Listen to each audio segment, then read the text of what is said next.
Hey guys, hope you're doing well. Welcome to AgriSilvi. आज हम बहुत सारे इंपॉर्टेंट एमसीक्यू डिस्कस करेंगे बेस्ड ऑन सीड टेक्नोलॉजी। देखिए, सीड टेक्नोलॉजी एक ऐसा टॉपिक है जो कि आईबीपीएस, एएफओ में कोई भी एग्रीकल्चर कॉम्पिटिटिव एग्जाम आप ले लीजिए, वहां पे कुछ ना कुछ सवाल तो सीड टेक्नोलॉजी से बनता ही बनता है। So be attentive, be are not missed, let's start. So हमारा पहला क्वेश्चन, स्मॉलेस्ट प्लांट वायरस। देखिए, बहुत सारे प्लांट वायरस है जो कि प्लांट पैथोजन के अंडर आते हैं और वो डिजीज प्रोड्यूस करते हैं। उनमें से टोबैको मोजाइक वायरस, इसका नाम तो आप सुने होंगे क्योंकि टीएमवी पहले जो वायरस हम प्लांट में डिस्कवर किए थे वो टीएमवी होता था। ओके, टोबैको मोजाइक वायरस, वो टोबैको लीफ के ऊपर एक व्हाइट रस्ट जैसा दिख रहा था, वहीं से टोबैको मोजाइक वायरस का डिस्कवर हुआ था। पीबीएक्स, पोटैटो वायरस, तो पोटैटो वायरस के बारे में हम देखेंगे नेक्स्ट स्लाइड पे। पर यहाँ पे आंसर क्या होगा? सबसे स्मॉलेस्ट होगा सैटेलाइट वायरस। ओके, सैटेलाइट एक छोटा सा बस जेनेटिक मटेरियल है, इसलिए वो छोटा है, सैटेलाइट वायरस। आप ऐसे याद रख सकते हैं, पर डिटेल हम एक्सप्लेन करेंगे नेक्स्ट स्लाइड पे। Fungi and bacteria usually enters through, जो फंगस है, जो बैक्टीरिया है, वो प्लांट के अंदर किसके थ्रू एंटर करेंगे? देखिए, स्टोमाटा के थ्रू, वुंड्स के थ्रू, हाइड्राथोड तो नहीं, पर स्टोमाटा एंड वुंड्स के थ्रू तो एंटर कर सकते हैं। पर यूजुअली वो पूछा गया है, यूजुअली मतलब वुंड्स अगर नहीं होता है, वुंड्स तो यूजुअली नहीं होता है ना, तो वुंड्स जब नहीं होता है तभी स्टोमाटा के through fungus and bacteria enter करते हैं और डिजीज करते हैं। How many primary samples will be taken from 3 container of 100 kg? देखिए, 100 kg दिया गया है, मतलब आप 5 प्राइमरी सैंपल में आप क्लिक करेंगे, बस इतना ही याद रखना है आपको और कुछ नहीं। Difference between seed and grain, इसका डिफरेंस हम देखेंगे नेक्स्ट स्लाइड में डिटेल में, दोनों के बारे में डिफरेंस देखेंगे। ओके, तो यहाँ पे आंसर होगा B, 7B। Genetic purity basis में हम सीड एंड ग्रेन को डिफरेंशिएट करते हैं। ओके, ग्रेन को हम स्टोर करते हैं फॉर नेक्स्ट जनरेशन के लिए, पर ये प्यूरिटी नहीं होता है। ओके, डिटेल में देखेंगे नेक्स्ट स्लाइड पे। एम्ब्रियो एक्साइट टेस्ट, तो एम्ब्रियो एक्साइट टेस्ट क्या है?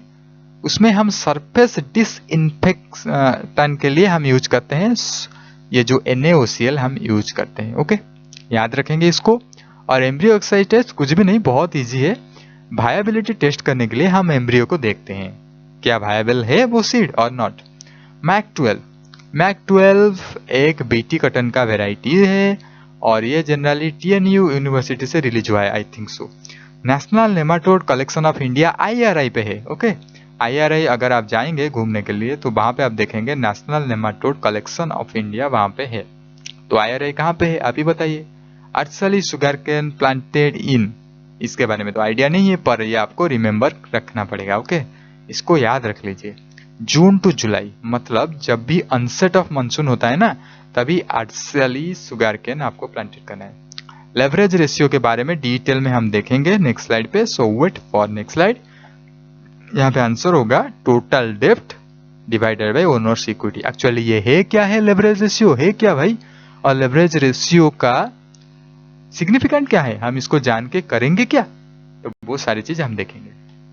जैसे कि मैंने बोला कि सैटेलाइट वायरस बहुत छोटा होता है, सब वायरल एजेंट होता है दैट डिफर फ्रॉम वायरियर्स। तो वायरियर्स क्या है हम जानेंगे नेक्स्ट स्लाइड पे, because they depend on the presence of helper virus. तो satellite virus always depends on helper virus for their propagation. याद रखेंगे, हेल्पर वायरस की जरूरत लेते हैं satellite virus. Satellite virus are just particles, मैंने आपको बताया ना, छोटा सा पार्टिकल्स है जो contain nucleic acid genomes, so इसीलिए इसको हम स्मॉलेस्ट बोलते हैं, simple. Potato virus x, PBX जिसे हम बोलते हैं, a single standard RNA plant virus. याद रखेंगे, पोटैटो फैमिली में सिर्फ और सिर्फ डिजीज का प्रोड्यूस करता है, single standard RNA plant virus होता है पोटैटो वायरस। तो फिर वायरोइड्स एंड प्रियंस क्या है चीज, इस दोनों में कंफ्यूज आप होंगे, तो ये कंफ्यूज दूर करने के लिए ये स्लाइड है आपके लिए। वायरोइड्स होता है short RNA segment capable of self replication inside a host. देखिए, वायरोइड्स होता है एक छोटा सा RNA सेगमेंट, अगर उसे आप होस्ट के अंदर डाल देते हैं ना, तो फिर गया काम से, वो होस्ट में ये सेल्फ रेप्लिकेशन कर सकता है और बहुत सारे प्लांट डिजीज करेगा। ओके, तो प्रियंस की बात करते हैं। स्मॉल प्रोटीन पार्टिकल, ये प्रोटीन, देखिए P फॉर प्रोटीन, याद रख लीजिए, P for protein, small protein particles जो कि डिजीज कॉज करता है वो होता है प्रियंस। ओके, बहुत सारे ऐसे वेटरनरी डिजीज है जिसको प्रियंस करता है। ओके, और आप चैनल को सब्सक्राइब कर लीजिए ताकि आपको पर्टिकुलर टाइम पे पर्टिकुलर वीडियोस अवेलेबल होगा। तो वायरियंस के बारे में तो हम डिस्कस कर लिए, अभी थोड़ा सा और वायरस के बारे में जानते हैं। Virus is a broad general term for any aspect of infectious agent. तो कोई भी इन्फेक्टियस एजेंट हो, वो वायरियन हो, वो प्रियन हो, जो भी हो, उसे हम वायरस बोल सकते हैं। ओके, द इन्फेक्टियस और इनएक्टिव वायरस पार्टिकल। अगर वायरस बाहर होता है तो वो इनएक्टिव स्टेज में होता है, जब भी होस्ट के अंदर चला जाता है तो वो फिर गया काम से host. Viral nucleic acid and protein in the infected cells. Okay, virions के बारे में तो मैं बता चुका हूँ। Is the physical particle in an extracellular phase which is able to spread to new host cell. मतलब आप बोल सकते हैं एक physical particle extracellular phase में था जो कि खुद ब खुद स्प्रेड कर सकता है। You can use playback speed 1.25x और 1.5x for better radio experience. Okay, seed and grain में डिफरेंस, एक सवाल था ना जो प्यूरिटी के बेसिस पे। वेरिटेबल प्यूरिटी इज अननोन होता है ग्रेन में, पर सीड में हम जानते हैं न्यूक्लियर सीड कौन सा है, ब्रीडर सीड कौन सा है। देखिए नेक्स्ट वीडियो में मैं foundation seed, breeder seed, nuclear seed इसके बारे में एक डिटेल में डिस्कस करूंगा। ओके, ऑलरेडी इज अवेलेबल क्योंकि हमने नेमराज सुंडा बुक का जो सीड टेक्नोलॉजी चैप्टर हम डिस्कस कर चुके हैं। हमारे प्लेलिस्ट में आपको मिल जाएगा सीड साइंस एंड टेक्नोलॉजी। आप क्लिक करेंगे सीड साइंस एंड टेक्नोलॉजी एग्रीसिल्वी गुरु, आपको आ जाएगा। तो आप चाहें तो वो देख सकते हैं। फिर भी मैं नेक्स्ट वीडियो में एमसीक्यू में भी डिस्कस कर लूंगा। ओके, तो यहाँ पे बहुत सारे डिफरेंस है, आप चाहें तो देख सकते हैं, पर हमारे जो काम का चीज था वो ये था क्योंकि ये एग्जाम में पूछा जाता है। ओके, तो आप बहुत सारी चीजें पढ़ सकते हैं। जो सीड होता है, the pedigree of seed is ensured. हम एंश्योर्ड कहते हैं पेडिग्री कहाँ से कहाँ आया है। Satisfactory seed genetic purity and seed health ensured, हम ये सब सीड में देखते हैं, ग्रेन में नहीं देखते। ओके, क्वालिटी कंट्रोल ग्रेन में नहीं होता है।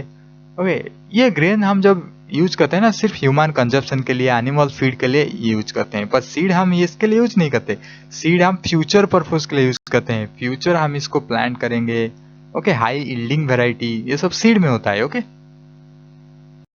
सीड वायबल होता है पर ग्रेन वायबल नहीं होता, मतलब जर्मिनेट कर सकता है सीड, पर यहाँ पे ग्रेन जर्मिनेट नहीं कर सकता। ये बहुत सारी चीजें हैं जो कि मैं अभी बता चुका हूँ आपको, आप चाहें तो पढ़ सकते हैं, पॉज करके वीडियो पढ़ लीजिए। जैसे कि मैंने बोला एक्सरसाइज्ड एम्ब्रियो टेस्ट हम करते हैं वायबिलिटी टेस्ट करने के लिए।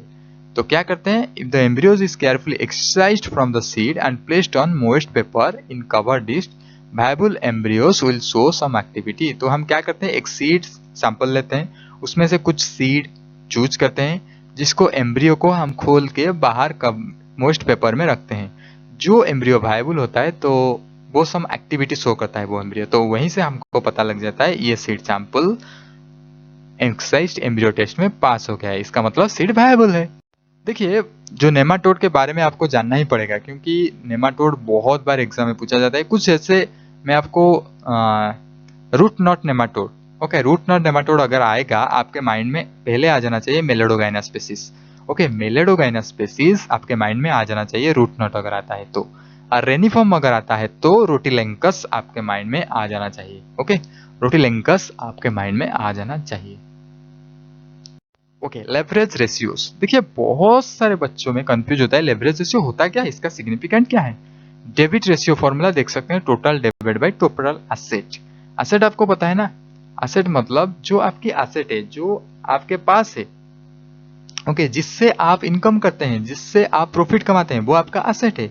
ओके, तो टोटल डेप्ट डिवाइडेड बाय टोटल एसेट वो डेप्ट रेशियो फॉर्मूला है। डेप्ट टू इक्विटी रेशियो फॉर्मूला है, टोटल डेप्ट डिवाइडेड बाय टोटल इक्विटी, यही होता है लेवरेज रेशियो। ओके, तो ये रेशियो कैसे हेल्प करता है, एक फाइनेंशियल स्टेटमेंट को कैसे हेल्प करता है, helps the company to determine how much amount they can borrow so as to increase the profitability of the company। देखिए, कंपनी को प्रॉफिट में चलाने के लिए आपको कुछ पैसा बोरो करना पड़ता है, तो कितना अमाउंट बोरो करना चाहिए प्रॉफिटेबल के लिए, कितना अमाउंट बोरो करने से आपका कंपनी को रिस्क है, ये सारी की सारी चीज लेवरेज रेशियो फॉर्मूला बताता है। So this is our end of the video. If you like this video, please like and subscribe this channel so that you will get more videos in time.